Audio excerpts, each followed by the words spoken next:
What's up, everybody? Chase Edmonds here, number 29 with the Arizona Cardinals running back. Just want to let you guys know you're listening to the Clock Management Podcast. Clock Management Podcast, one of my favorite fantasy football podcasts. Great information for you to get your lineups right for the Sunday matchups, man. Appreciate you.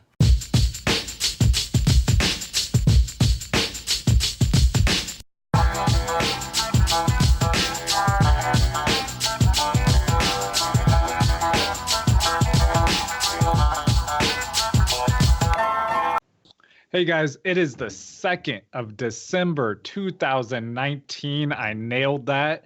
And this is Clock Management. I'm your host, Justin. And as always, I'm joined by Perry. Ooh. And you guys can't see producer Sean off screen, but he took a shot with Perry. I did not know that was going to happen, so Sorry. I'm going to drink some water. Oh boy, Justin, I'm getting kind of hungry. I'm in the mood for pizza. I always am. Yeah, a pizza. You know what I'm saying? Oh yeah, I'm in the mood for a pizza. This DeAndre Hopkins jersey. Oh man, but I don't think you're Fortunately, getting a I pizza. can't win it. Yeah, so Well, we do have a winner. yes, it's exciting news. We just figured out who that winner is. Perry, you want to do the honors? Oh boy, a huge thank you and a huge shout out to one of our biggest fans, and that is Nolan Root. Nolan Root, known the guy for a while, but he's been listening for a really long time. He watches every video, comments. He's a subscriber, so I'm very happy went to Nolan Root. Congratulations, man. Yeah, the best way to win, guys, is comment on every video. Yep. You get more chances to win that way.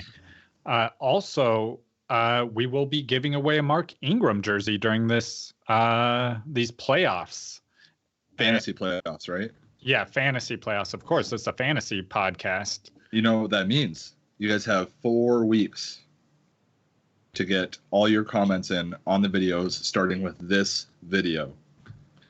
I'm gonna bring it down to 3 weeks and give away another jersey for that 1 week of the championship. You haven't even given me a jersey yet. I know. I got to give you one, huh? Yeah, what the heck, man? Yeah, we could put it up behind you or something. I'll give you a Jerry Rice one. Yeah, we could just have like Sean stand behind me holding it. I like it. Cool. All right, so Mark Ingram, you guys got 3 weeks to comment on all these videos, starting with this one, to have a chance to win a signed Mark Ingram jersey. And just like Mark Ingram, this jersey only gets better with age. Yeah, true that. So, I mean, outside of the giveaway, which, I mean, that was super exciting. What do you have going on, Perry? We're just getting settled in here, back home where I grew up. Not my parents' house, but the same town, island. Grew up on an island with Justin. And that's been really nice. Very happy to be here. My wife starts her job tomorrow, so we're excited about that. I've been applying for some jobs. I have a job interview on Wednesday. So things are cooking here. Yeah, Had tacos for dinner tonight. That was great. Yeah. Having a glass of wine right now. Man, life is good. Yeah, except there's one sad part in your life right now. Is it the Broncos? Because they've been sad for a while. Yeah, I just automatically assume them. Oh, okay. I mean, except for that Drew Lock play this week. He did all right. They won. Yeah, Broncos won this week, so I mean that's pretty exciting. But you did have your second loss in fantasy football this week. I did have my second loss in fantasy football, but I am still the number 1 seed. No, and you still barely beat me. Oh, I know. I benched my defense. I know. Julian Edelman touchdown. Last minute touchdown. I'm like, oh my God, yes. Okay, let me take my defense out right now, so there's no chance they could ruin this for me. Yeah, I did have my second loss. I think you pretty much secured your playoff spot. I think it was already you're already in, but yeah, I just moved up 1 seat in the seeding from it, so that's I had a first round bye clinched a while ago, so I'm good to go. Yeah, I'm in the 3rd spot. You're in the 1st spot, so yeah, doing pretty good. Clock management. Clock management. What's new with you other than you beating me in fantasy? So some other exciting news is your brother is going to be playing for last place in our league. So that's always exciting. Yeah. Over the years he's either gotten first or last a lot more than first, and it's exciting to see. It is exciting to see. And he's going to be playing Varian. Yeah, he's going to be playing for the Tebow, which is what Yeah. we call our last place trophy. I'm not sour at all that we drafted him in Denver. Yeah, feel free if you guys want to steal that. Go ahead and incorporate that into your league. I encourage it. Yeah, last place trophy is the Tebow. Absolutely.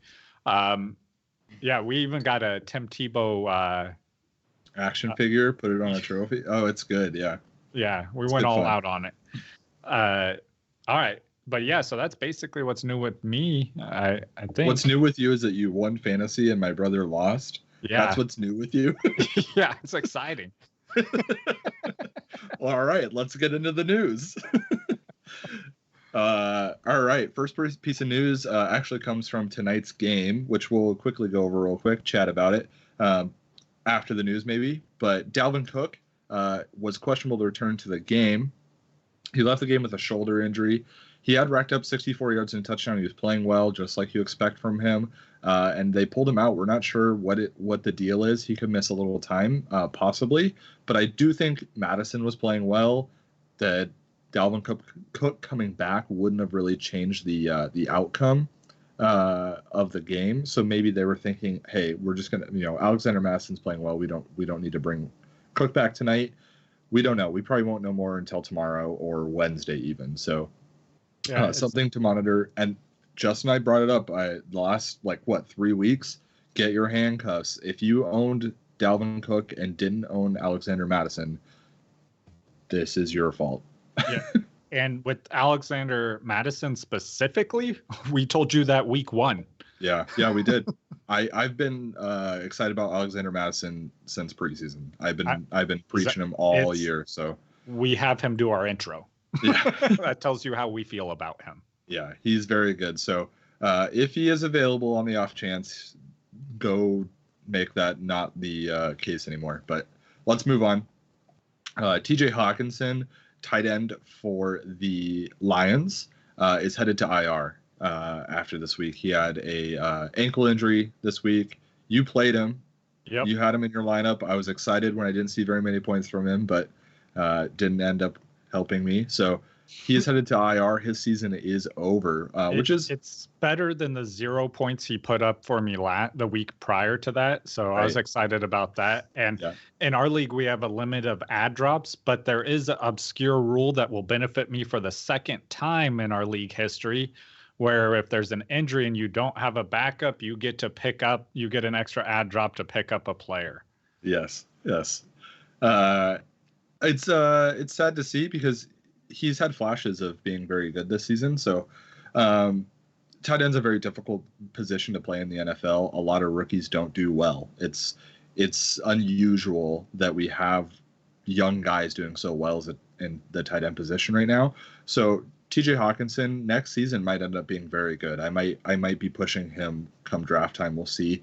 You guys gonna have to follow in the off season to be sure about that. But I think he could be solid next season. So another piece of news here: Nick Foles, the very highly paid Nick Foles, was benched for Gardner Minshew, a favorite of this show. Gardner, the mustache is back. Yeah, Beowulf Minshew returns. He played well. They lost, but it wasn't necessarily his fault. He was working with a loss when he came into the game, but he played very well and proved that he is the best quarterback on that roster.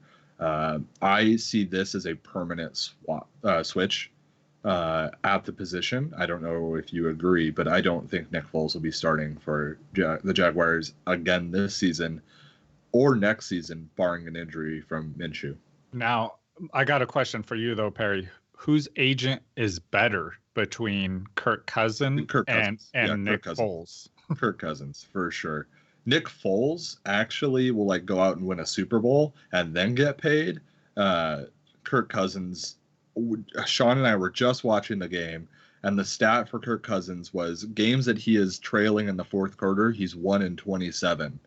Yeah, but that one was last week. Kirk Cousins has so much money and so few wins. It's crazy to me. Anyways, so Gardner Minshew's back. I think that's an upgrade for all the offensive players on the Jaguars. Makes me excited for all of them. And we'll talk about Gardner Minshew here a little bit later in the episode. Baker Mayfield, if you guys weren't watching the game, the Browns, they lost against Pittsburgh. Wasn't actually that exciting of a game. I think people are really hyped because of the revenge game or whatever. But he did suffer a hand injury in that game, but he's considered just fine. They said that they expect him to continue to play, so I expect the Browns to continue to lose. Julio Jones is trending upwards. He did not play this week, obviously, but they're thinking he'll probably play this coming week against the Panthers. I think that's good news, right? It's good news for Matt Ryan. It's good news for pretty much everyone. Even Calvin Ridley. Even Calvin Ridley, right? Like, he doesn't want the double teams, right? So I think that's good for everybody on the Falcons. He's a wide receiver 1 for me if he plays. He's automatically in my lineup if he plays. And then same team, Austin Hooper has fully returned to practice, which is really good news. He is a tight end 1 as soon as he comes back, in my opinion. He was a tight end. He was a top 3 tight end before his injury. I don't see why he'd slow down coming back. I think that he probably could have come back this week, but they wanted to give him an extra 10 days to rest because they played on Thursday this week. So he's got 10 extra days to rest. I think he'll play, and I think he's a tight end 1 for me. Yeah, this, I think, actually hurts Calvin Ridley. So he's right back where he was. Right. Some exciting news. A guy that we haven't talked about in a long time here. John Ross is returning week 14. John Ross exploded into the season for the first 4 weeks. Lots of offensive power in John Ross with that speed. I'm excited to see him come back. We'll see if he makes a difference. In some deeper leagues, he could be a real sneaky start. So something to consider with John Ross. I don't think I'm going to go out and pick him up necessarily. But, it depends. It's kind of like however your team is constructed. You might have room for John Ross. Go grab him. He could explode, and he could be a guy to carry you through the playoffs. The first 3 weeks of the season, John Ross was like a top 5 wide receiver.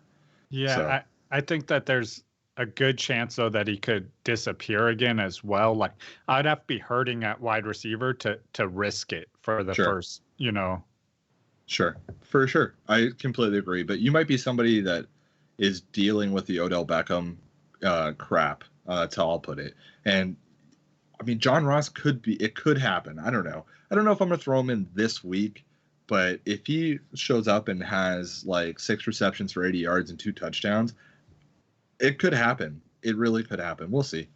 Some news for your team over there. Matt Breida is set to return for week 14. Matt Breida has played well when he's healthy, but Raheem Mostert played really well in Breida's absence. And I think what we've created here is a 3-headed monster. I don't think they're going to take the ball away from Mostert completely. I think they see it's going to work. They're going to keep running him. They're going to keep running Breida, and they're going to keep running Coleman. So it's a 3-headed monster in that backfield. I'm avoiding it, to be completely honest. This backfield has gone full circle from where we started in week 1. Yes. I didn't want any part of it week 1. Then with the injuries and stuff, I ended up getting involved with it with Coleman. And now I have Coleman on my team, and I want no part of it. Exactly. Yeah. I'm going to avoid it. I'm sure there are people in a position where they have to start one of those guys. I get it, but yeah, if you had to start one, which one would it be for you? Probably Mostert. Yeah, if it was this week, I would say probably Mostert. Yeah. And I probably have the most faith in Breida going forward. I agree. I think I agree. Yeah. Last piece of news, some sad news. T.Y. Hilton, it's uncertain if he's going to return at all this season with this calf injury. It was day to day, and then it was week to week, and now it's like he might not play at all. It's a bummer because they're in the hunt. The Colts are in the hunt to make the playoffs. T.Y. Hilton's their best player, probably, at least on offense. And he may miss the rest of the season. So just you're probably already dealing with him being injured. You probably already have your replacement wide receiver in place. But again, Zach Pascal is a really good option if you are trying to replace T.Y. Hilton, and maybe even Paris Campbell. Both guys on the same team. They're both on the Colts. Something to consider if you are missing T.Y. Hilton right now. I absolutely love Zach Pascal. I do as well. Yeah. T.Y.'s out, which he is. So, that's all the news. Yeah, I'm going to hit a couple other pieces of news real quick. This one I covered Sunday morning. I just want to reiterate it. Because it's not so much fantasy relevant, but just maybe if you play with defensive players, it is, which we don't, but I know some people do. The Texans elected not to put J.J. Watt on the season-ending IR. So they have faith that he could come back. I don't know. I mean, I think that'd be a wild recovery for him. But, I mean, apparently they think he can. Dude, it's really smart, too, considering how well they played against the Patriots this week. They really...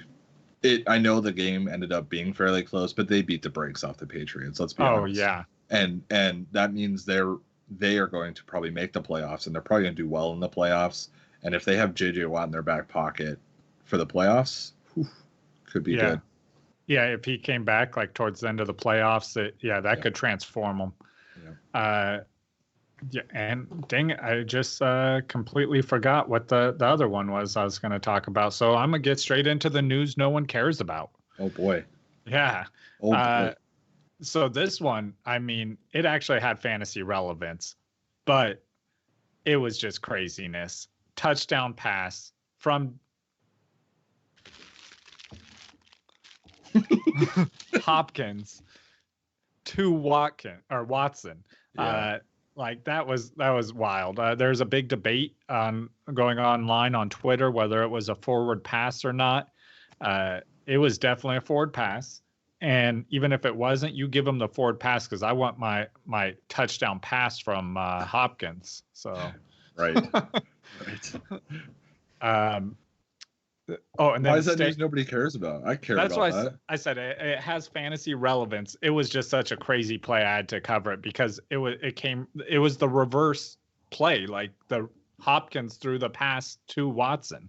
Yeah, that's what happened. Yeah, it was wild. Hopkins' first pass in the NFL, by the way. He's already better than Baker. Yeah, it's because some of those wide receivers played quarterback earlier in their career, and you'll see, this happen. He's not one of them, and it wasn't a pretty pass. No, it wasn't exactly, but it was like, oh my God, it made it there. Yeah. Watson said about the play afterwards that he saw the defense was not in an ideal setup for the play, and he should have changed the play, but he decided, no, I'm going to go for it. He just wanted a receiving touchdown. Right. Also, the Texans defense showed up in SWAT gear. Did you see them? No, I did not. I thought you were going to say they showed up. I was like, yeah, they did. They all showed up to the stadium together in full SWAT attire, like bulletproof vests, the whole everything. Yeah. Okay. And they lived up to it. So they did live up to it. It'd have been really bad if they got torched for 40 or something like that. Yeah. The Dolphins, they exist. I mean, that's won. News no one cares about. And they won. They won 3 games this season. And their kicker threw a touchdown pass, their punter threw a touchdown pass to their kicker. Dude, they could be the best players on the team. We don't know that for sure. Yeah, how stoked would you be if your fantasy kicker got a receiving touchdown? pretty stoked. Yeah, I'd be pretty stoked. You know what's really funny is all the Eagles had to do to take first place in the East was beat Miami, and they couldn't do it. And Miami's punter threw a touchdown to their kicker. Oh my goodness. Oh man, Carson Wentz is gonna have the weirdest MVP season, I swear. Back to the 49er game. Did you see Debo mock Lamar Jackson's touchdown dance? I did. Yeah. And then immediately following that, Mark Andrews mocked Nick Bosa with the flag plant taunt. Yeah. Yeah, they're just going back and forth with their taunts, taunting each other all game. Who won that game, by the way? I don't know. I probably should know that. Yeah, you do. You know who won that game. Yeah. I mean, I talked about it before. The 49ers have a hard time playing these mobile quarterbacks, and I'm just glad that I wasn't live during the game because I was yelling at the TV every time there was a fake handoff, the read option. Yeah. And Lamar Jackson kept the ball, and the outside linebackers would crash in on the running back. I'm like, what are you doing? Do you know who the quarterback is? No, they don't actually. They don't know. Right? What else you got? What else you got? Moving on. The coach of the Browns, Freddie Kitchens, he the day before the game, he was spotted wearing a T-shirt that said Pittsburgh started it. I saw that. Actually, Sean's wife, Kaylee, her dad sent her a picture today of him wearing that shirt as well. Nice. She's from Cleveland, by the way. So also the guy who made that shirt is independent, like entrepreneur. He has his own business making T-shirts and stuff. And so it's pretty awesome because it went viral and now he's making a ton of money off of that shirt. So that's just awesome to see. Yeah. And that shirt's hilarious. It's really funny. But that's all the news no one cares about. Right on. Justin, you want to play a game? I do. You want to play some Duck, Duck, Goose? Let's do it. All right. So this was your idea. Why don't you explain it? Because I still don't get it either. I have no idea what's happening. I mean, you must have missed kindergarten, Perry. To advance for kindergarten. I miss it every day, dude. You skipped right past it. So if you guys went to kindergarten, there's a little game that you may have played called Duck, Duck, Goose. You go around saying duck as you tap people until you choose one person and you say goose, and then that's your person. They chase you. That's how Duck, Duck, Goose works. In case anyone out there didn't know, now you know. You're welcome. Feel free to play that in social circles. Thank you. Thank you for that. So how that is relevant to our podcast is we're going to, in honor of Duck Hodges from Pittsburgh getting a starting role, we're going to play some Duck, Duck, Goose with quarterbacks. So we're going to have a list of quarterbacks that we're going to pass on all but one. So these quarterbacks are available on your waiver wire, most likely. And you could start any one of them this week. And so we're going to give you advice on which one to start. I'll read off the names, Perry, and then you go ahead and tell me which one you're going to take after, which ones are your ducks and which one's your goose afterwards. Okay, lay it on me. Let's go. I got Sam Darnold. I got Josh Allen, Carson Wentz, Gardner Minshew, now that he's back in that starting role, and Kirk Cousins. The Dragon. Yeah, so let's start here with Kirk Cousins. He just played Seattle. He actually had a pretty decent game against Seattle. He played better today in primetime than I expected him to play, but I still don't necessarily trust Kirk Cousins. He's not going to give me the amazing fantasy performance that I really expect. He's playing Detroit. Detroit's defense is better than they appear, to be completely honest with you. I'm not going to play Kirk Cousins. I've gone down that road. I'm not going to do it. Gardner Minshew playing the Chargers. The fact that the Chargers lost to Denver, that's a pretty good sign for anybody that's playing them. But his first game back as the starter, I think the Chargers are going to be upset. They're going to go out looking to win and probably win pretty heavy. I'm not going to go down the Gardner Minshew route, but I do like Gardner Minshew going forward. Carson Wentz against the Giants, it's a good matchup. I can fully admit it's a good matchup, but so was Miami this week. And Carson Wentz completely ducked the bed. You know what I'm saying? So Carson Wentz is a duck for me as well. So I've got duck, duck, duck so far. Josh Allen against Baltimore. I actually like Josh Allen a lot. Josh Allen has been the most consistent out of all these guys over the last few weeks. Josh Allen has that really safe floor with when it comes to running the ball. He isn't Lamar Jackson by any means, but he does have that safe floor. And I want to lean Josh Allen, but the Baltimore defense has been pretty real the last few weeks, and it scares me a little bit. So I'm actually going to go duck there too. And my goose is Sam Darnold against Miami. Sam Darnold's going to show up and show Carson Wentz how a quarterback should beat Miami. So my goose is Sam Darnold this week. I'm streaming Sam Darnold out of all those quarterbacks. Man, that's crazy. I mean, I like it. Yeah.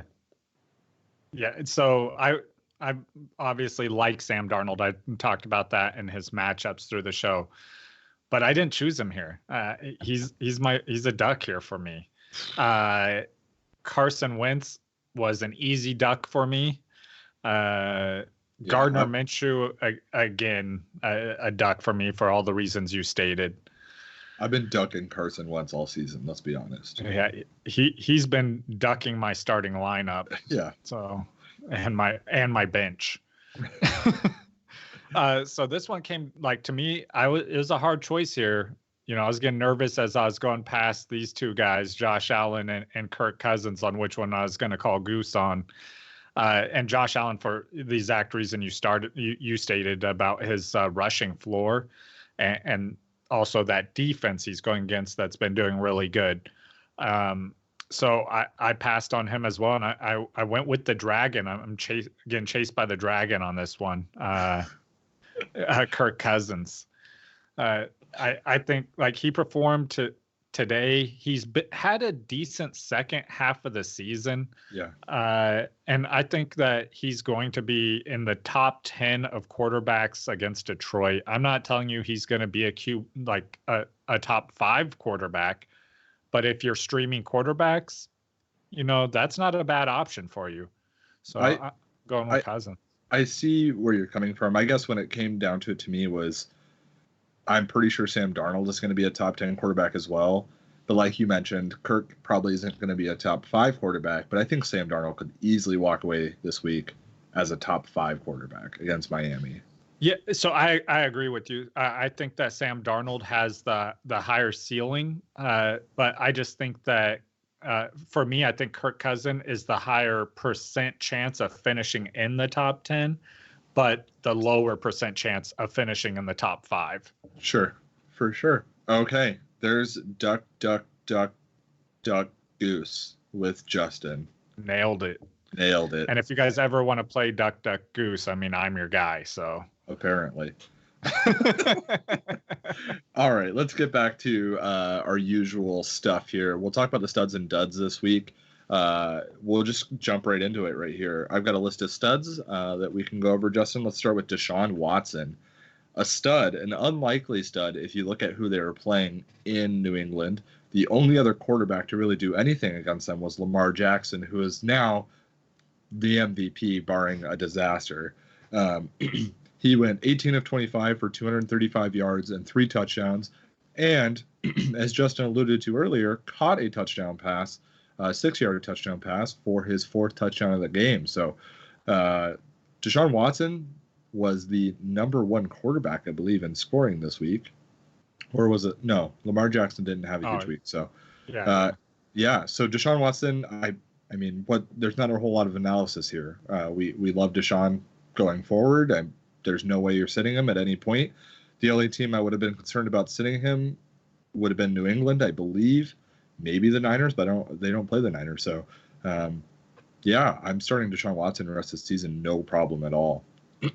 You got to feel good starting him going into the playoffs after what he just did. Oh, yeah, for sure. Another guy, kind of unlikely, but it's also unlikely that I would call him unlikely, if that makes any sense at all. That's Aaron Rodgers. What do you think about Aaron Rodgers putting up a big day? I mean, yeah, it happened. Yeah. Do I trust it to happen again? No, not really. Like he has been so inconsistent this season. Even playing that team in Washington next week? I mean, he should, but also I wouldn't be surprised if, Aaron Jones had a big week and Rodgers had like one touchdown and like 200 yards passing. I mean, he only had 243 passing this week. It was the 4 touchdowns that really solidified it, right? So yeah, those seem to pad your numbers. You're absolutely right. 2 of those touchdowns could end up going to Aaron Jones, and they just didn't. So, I guess I'm okay with people starting Aaron Rodgers next week against Washington. I'm not going to tell you not to do that. Yeah, but it's I am a going good to say matchup. So yeah, I am going to say that Justin's absolutely right. You could have 200 yards, no touchdowns, no interceptions. They could win handedly, and Aaron Jones could have 4 touchdowns. Like, that's not crazy to talk about. That is a possibility. So, yeah, but I would still start Aaron Rodgers next week, I think. Who's next, Justin? What's our next stud? Oh, Derrick Henry from the Tennessee Titans. Yeah. He has turned it on as of late. Ever since they switched quarterback, their whole team seems to have been playing better. Care? Yeah. They're like, wait, we're allowed to win? Yeah. Yeah, so he's been, what was it, top 5 fantasy running back? Is it every week? Oh, yeah. His last 3 weeks are 188 yards, 2 touchdowns, 159 yards, 2 touchdowns, and 149 yards and a touchdown.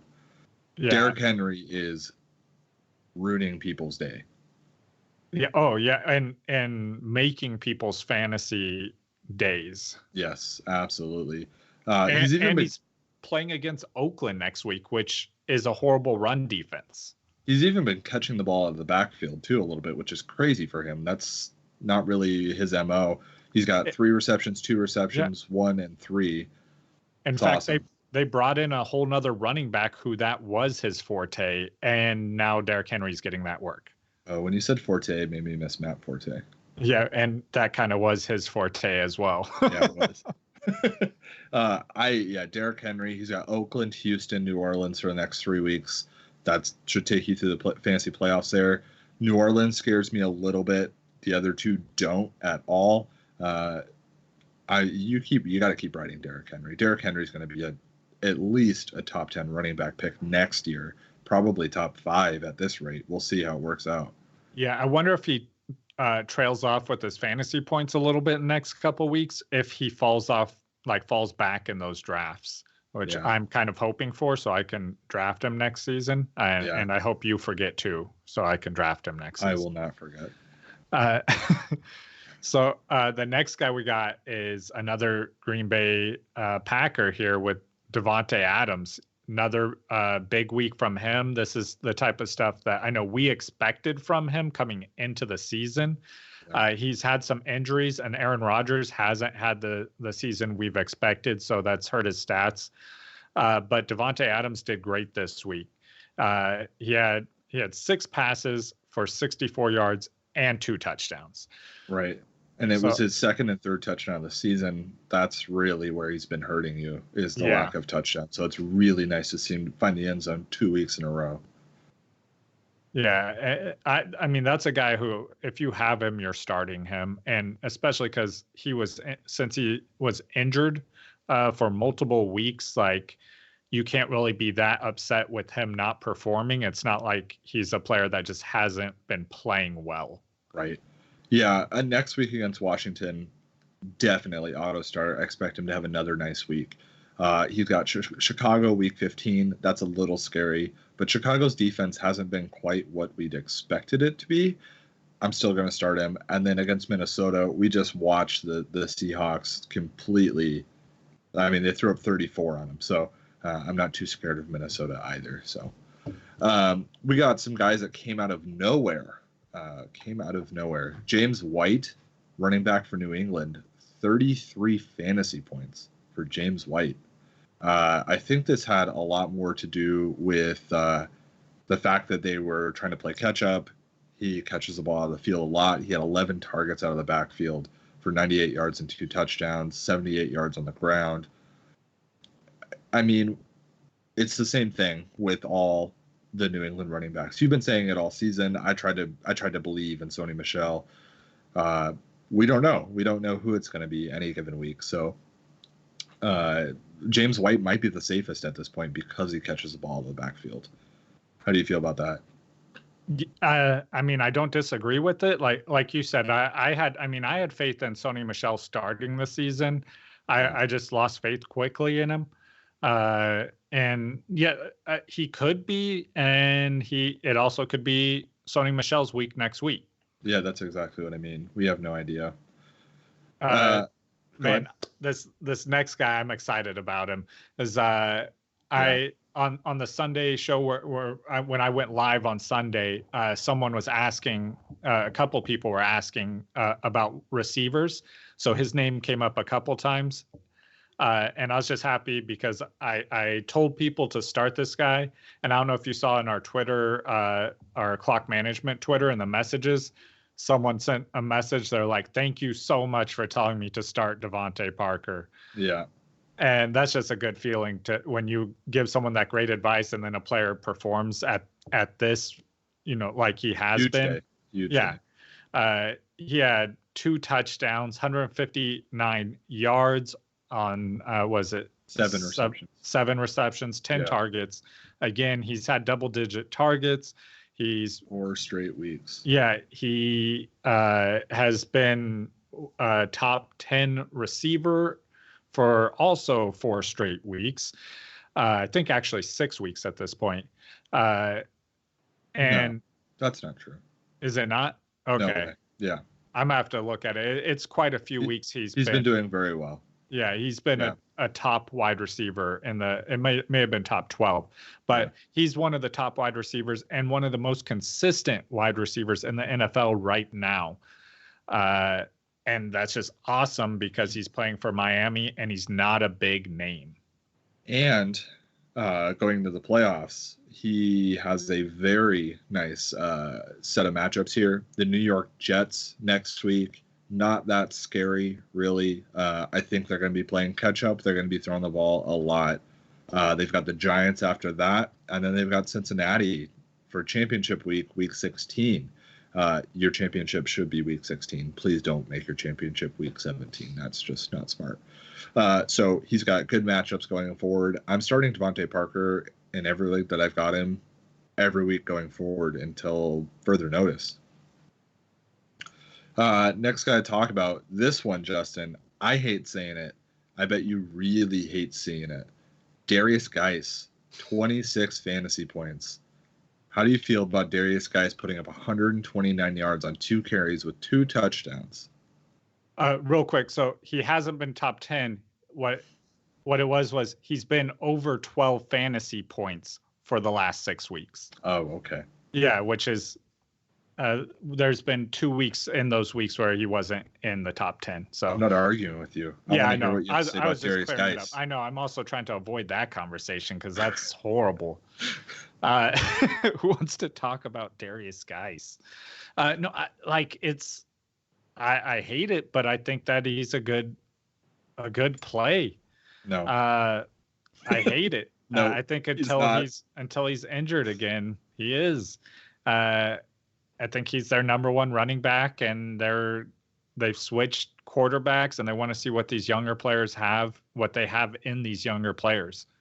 I think that the Panthers are terrible against the run. I think this week is an outlier. I think he's gonna split carries with Adrian Peterson.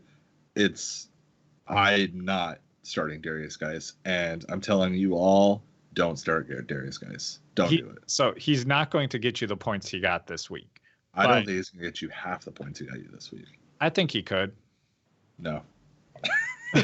No. Yeah. I think so. No way. Okay. Darius Geis. I'm avoiding Darius Geis. I've been down that road. I can't believe that. So have I. That you're many being times. that you're being tantalized by this. You're like a moth to a flame right now, man.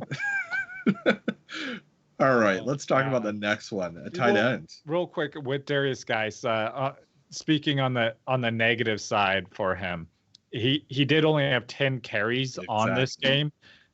So despite his huge output of fantasy points, he did not have a lot of carries. Like, you want to see your running back have at like mid-teens to 20s at least, to be like confident in them getting a bunch of points.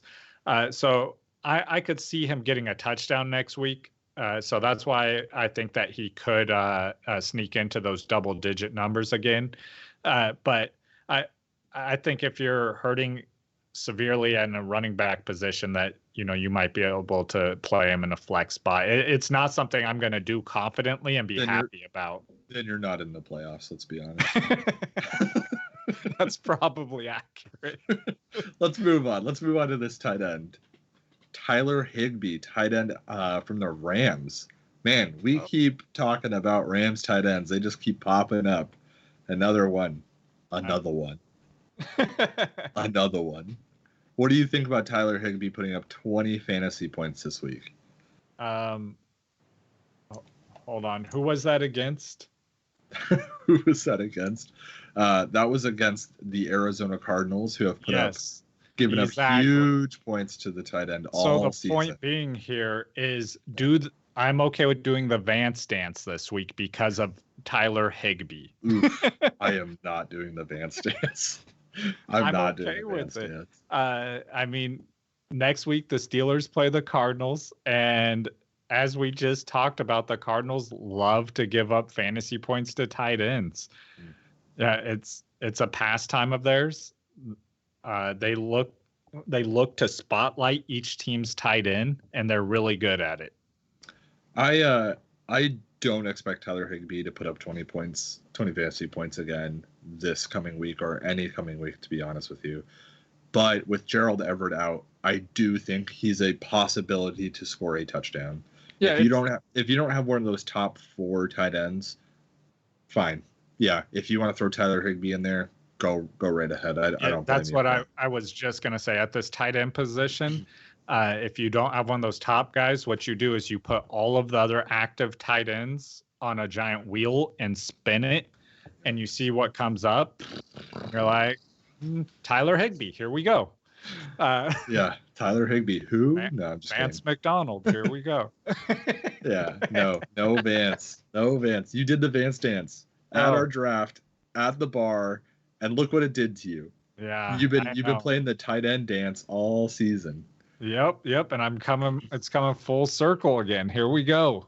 Vance McDonald. Yeah, okay. by the end of the playoffs, I'll have OJ Howard again. All right. That's a guy that we told you guys to avoid. OJ Howard did the exact same thing, put up a ton of points. I told you, do not touch OJ Howard. It's the same thing. Let's be honest with you. All right, let's move on to some duds.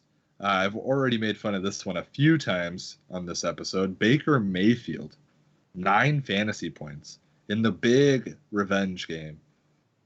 Oof. Can you start Baker at all? May not. Rest of the season? No, I agree 100%. Baker Mayfield, Ryan Tannehill rest of the season. Tannehill for sure. Baker Mayfield, Gardner Minshew rest of the season. Oh, that's closer for me. I think I might go with Baker just because of some of his matchups, but that one's super close to me. I think those guys are neck and neck. Sure. I do like Gardner Minshew's mustache a lot more, so I may have to lean that way. I think I have to agree with you based on the fact that he's got Cincinnati and Arizona in his next 2 games. Yeah. I think that he's going to scrape by. I do not think that he's going to have top 5 performances in either of those games, to be completely honest with you. I think Baker's going to throw for 250 and 2, probably throw an interception in there or something, but he'll be serviceable. He'll be fine. He won't lose either week. That's how I feel about that. Aaron Jones, we already talked about Aaron Jones possibly having a huge week next week, but I think his 5 points is really a product of the fact that Aaron Rodgers got 4 touchdowns. The touchdowns just weren't there for Aaron Jones. Are you comfortable starting Aaron going forward? Yep. Yeah, he's like you said, it's a product of he didn't get the touchdown. If you throw a touchdown in there, he instantly comes off this list. Yeah. He's got 2 straight weeks as a dud. Unfortunately, with the trade deadline passed and should be passed in everybody's league, you can't really do anything about it. But were this earlier in the season, I would tell you to go trade for Aaron Jones. Go grab him on the cheap right now. But you can't do that right now. But that should explain to you my confidence in Aaron Jones. Yeah, for forward. some crazy reason, someone dropped him in your league, then go ahead and scoop him up. Yeah, if some weird guy gets real angry about Aaron Jones being a dud 2 straight weeks, well, then he just doesn't want to win. We got 2 more, Justin. Why don't you carry us through these last 2? Oh, I will enjoy this. I know you will. I mean, 3 of our duds come on one team, and I have spent, I think, this entire season talking about these 3 guys in different manners, I would say. Odell Beckham Jr., he's not the Odell Beckham Jr. He doesn't have the same role. He doesn't have it's not the same team that he was in New York. And this team is not pushing the ball down the field to him. They're throwing it to Jarvis Landry. Jarvis Landry's having a great, that's why he's not on this list. He's doing great. Odell Beckham Jr. is not. He gets a catch a game. And in this game, that catch wasn't for a touchdown. So once again, he's a dud. And that's just how his season's going to continue to go. They have easier matchups, so he may not continue on this dud list for you with those matchups we talked about with the Bengals and Cardinals. But he's not going to be a star for you. They've had good matchups previously this season, and he's been bad. I'm not starting Odell Beckham again this season. I'll just flat out, I'll put it that way. I'm not starting ODB the rest of the season. I actually don't blame him. I don't blame him at all. I totally blame the system. I think the entire coaching staff needs a total revamp there in Cleveland. I think Baker Mayfield needs. It's unfortunate. I said on the Run Boys, it's really sad because Baker's probably going to see his 3rd offensive coordinator in the same amount of years. The guy needs time to learn a system, and it's not happening. And it's unfortunate, but Odell Beckham's getting dragged down with him. So I know I've talked about when I talk about Alex Smith with people, a lot of people are like same type of conversation. Alex Smith went through X amount of offensive coordinators in X amount of years. He didn't get what he needed, and I understand all those points, like those arguments for it, and I agree with you. That is all true, but the end result in all of that is a bad quarterback. Yeah. Alex Smith wasn't a bad quarterback. He is a good decision maker, but he didn't get the opportunity. He could have been a great quarterback given, more consistency. And I think that this is something that we're seeing with Baker. I don't think he's a horrible talent, but given these situations, it's not giving him the chance to develop. And the end result is that I don't want him on my fantasy team. Yeah, I agree. I think with using your Alex Smith analogy, as soon as he got into Andy Reid's system and it was a consistent system for him to work through, he was very good. There was a season that he was fighting for the number 1 overall quarterback in fantasy, Alex Smith. And so, yes, I agree with you. And when he was under Harbaugh, when he got under a good coach with a solid system, he did great. Yeah. It's definitely a system issue there, but hey, we're supposed to now analyze fantasy output, and the fantasy output coming out of Cleveland right now is pretty ugly. Yes. And let's jump into let's talk about the next guy. And I'm going to take this one from you because I don't want you to have the satisfaction. Nick Chubb is a dud this week. Justin did call this a little bit, at least for this week. We'll see how it pans out for the rest of the season. But Kareem Hunt did take 12 carries from Nick Chubb this week for 65 yards. He got the touchdown. That's where the difference happens there, is he got the touchdown. Nick Chubb still did get 17 carries. He had 79 yards. So he had an okay day. He just didn't find the end zone, right? It wasn't a complete, like, where the hell is Nick Chubb?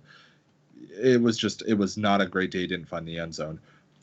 Personally, I think that the matchups going forward, or the next two, are really easy. Chubb's fine. Start Chubb and probably start Hunt too, to be completely honest with you. Start them both. But I expect Chubb's numbers to be like a little bit pulled back, obviously, because Kareem Hunt is doing well. Yeah, and I mean that I completely agree with you. Yeah. Easy matchups are going to be beneficial for both those running backs. And I actually think that the Cincinnati one specifically is going to be really good for Kareem Hunt, as he's been taking a lot of the pass catching work, and I could see him finding himself open down the field in that game. Yeah, definitely. One guy I wanted to throw in here, I feel it's important, is Jonathan Williams, running back for Indy. Jonathan Williams, 2 weeks ago, had 26 carries for 104 yards. The 26 carries, I want to focus on that for a second, because he only had 8 carries this week. And that's why his numbers were so bad. 8 carries for 14 yards. They were behind against Tennessee, and they were playing catch up the whole time. That was it was due to the game situation. So I like Jonathan Williams going forward. I like Jonathan Williams against Tampa Bay next week. Definitely. Don't be scared to start Jonathan Williams. Yeah, man, someone who is someone else on here or that we didn't mention that I want to bring up also was Sammy Watkins. He did not catch a single ball. He finished with 0 points. At the beginning of the season, we talked about how Sammy Watkins can completely disappear during games. That changed a lot when Tyreek Hill was injured. And I think a lot of people forgot about that, and they threw Sammy Watkins, started feeling comfortable throwing him in. Don't feel comfortable with that, because he does this to you where he just doesn't play even though he's on the field. I don't think you could start Sammy Watkins rest of season, period. He hasn't scored a touchdown since week 1. He hasn't broken 70 yards since week 1. He hasn't had more than he had a 7 reception game, but he hasn't had more than that since week 1. He's had 2 games with 0 catches. Sammy Watkins is untouchable at the moment. Yeah. Okay. I think that is all of the players that we had planned to talk about. Oh, and I wanted to bring up the fact that on Friday, we will be doing our show with Smitty from the Fantasy Football Show on YouTube. He's a bigger podcaster for this. He does lots of live events. He did a 24-hour live podcast on fantasy football. Yes. That is insane. We're going to have him. He's going to be here live in the flesh. And I just want to remind everybody that we have Clock Management merch available at the Rum Boys Network. So go to Rum Boys Network. You can find them, find the merch there, the apparel. There's tons of Clock Management stuff on there. It's all pretty cool, actually. I really suggest going and picking it up. And the best thing is it directly supports us. It helps us out, makes us push this podcast further.